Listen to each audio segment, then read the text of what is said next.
दोस्तों आपकी चाय का जायका तो बिगड़ चुका है। चाय के उत्पादन में आप यकीन मानिए 1 साल के अंदर अंदर 30% का प्रोडक्शन डाउन हुआ है, 30% का। पर किसी के चेहरे पर कोई शिकन नहीं, कोई फिक्र नहीं है। और चाय की कीमतों में 20 से लेकर 30% की वृद्धि हो गई है। लेकिन ये सरकार के आंकड़ों के अंदर ये रिफ्लेक्ट नहीं होती है। हर चीज़ महंगी हो रही है, आसमान को छू रही है, लेकिन ये कीमतें दरअसल सरकार के जो CPI के आंकड़े आते हैं या WPI के आंकड़े आते हैं उसके अंदर काउंट नहीं होती हैं। क्या कहा जाए साहब, सरकार है, कुछ भी कर सकती है। अब भारत में ख़राब मौसम, चेंजिंग क्लाइमेट के कारण जो है चाय के उत्पादन में भारी कमी आई है। भगवान ना करे कि आने वाले 1-2 साल में कहीं ऐसा ना कि चाय भी इंपोर्ट करनी पड़ जाए। अभी तो इंडिया नेट चाय का एक्सपोर्टर है, तो कहीं चाय का इंपोर्ट ना करना पड़े। पिछले 10 वर्षों में चाय की कीमतों में दरअसल थोड़ी कम वृद्धि देखने को मिली थी, लेकिन अभी तो असामान्य वृद्धि है। मौसम की जो परिस्थितियां हैं, क्लाइमेट चेंज है, वो चाय के उत्पादन को बहुत नुकसान पहुंचा रहे हैं। और जो खासतौर से भीषण गर्मी पड़ रही है उसके कारण, और उसके बाद बाढ़ आती है असम के अंदर जहाँ चाय का बहुत बड़ा उत्पादन होता है।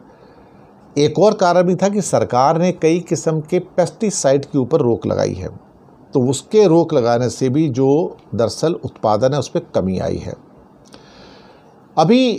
अभी हमारे भारत के अंदर चाय का उत्पादन 30% 1 साल में गिरा और सिर्फ 9 करोड़ किलोग्राम रह गया। 9 करोड़ किलोग्राम, तो 30% गिर के यानी कि 70% हुआ जो 9 किलो है।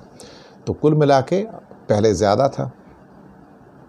अब आधे से ज़्यादा चाय जो है हिंदुस्तान की सिर्फ असम के अंदर पैदा होती है।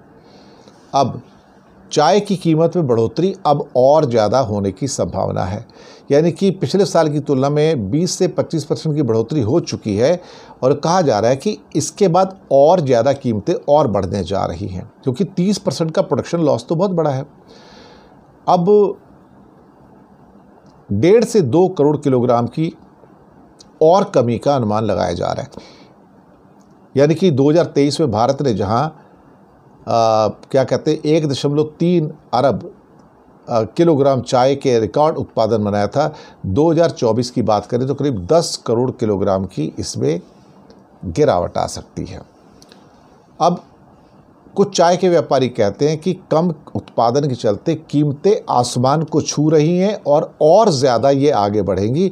और ख़ास तौर से यहाँ पर जुलाई से अक्टूबर के बीच में जो चाय का कुल उत्पादन होता है, जुलाई, अगस्त, सितंबर, अक्टूबर में होता है, यहाँ पर इस साल भयंकर बाढ़ आ गई असम के अंदर। तो अब क्या किया जाए?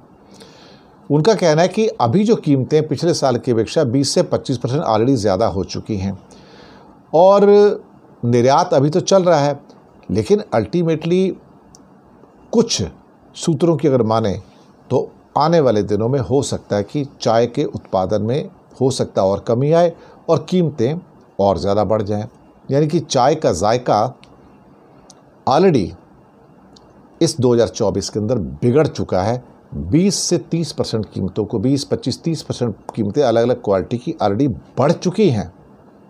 बढ़ने वाली नहीं है, बढ़ चुकी है। पर शायद आपकी नज़र वो डिब्बा ख़रीदते हैं ना, जब पाउच ख़रीदते हैं, उस पर जाती ही नहीं। आप देखते नहीं कितने की चाय है, और ये नहीं देखते कि 6 महीने पहले, 8 महीने पहले कितने की चाय थी। शुक्रिया आपका।